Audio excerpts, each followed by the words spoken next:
Noel Edmonds, what do you reckon is the notional value of the BBC if it can be bought? I have absolutely no idea, Jeremy. Good, Jeremy. The problem about evaluation is that the actual components of the BBC are changing almost by the week. On what the BBC would be worth today, what it would be worth at the end of, say, the next round of cuts, and what it could be worth on the open market. And those figures roughly are what?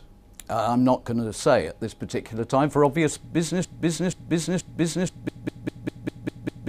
reasons. So you have got, when you say we, you have got a consortium of people together, have you?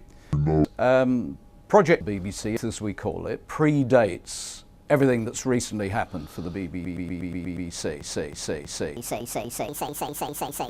By that I mean the Jimmy Savile scandal, the George Entwistle in for 60 days or whatever it was, the matter of the executive pay outside of what people were entitled to, attacks by the BBC, yourself included. And of course the announcement that BBC Three is going to be the BBC. The project actually started about 18 months ago. And who are these people?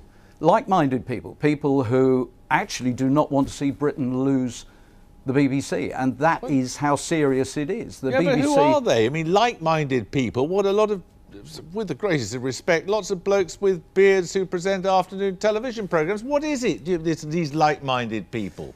Jeremy, I'm obviously not going to talk about the BBC components of this particular project in that kind of detail. There will be the right time to do that. Yeah. But we believe that the BBC is the BBC's way to destruction, and the BBC will be lost to the BBC, and we do not think that the BBC is right. Well, Mr. Blobby's the man to save it.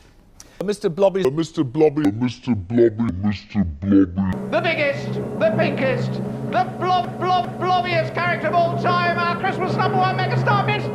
Blobby!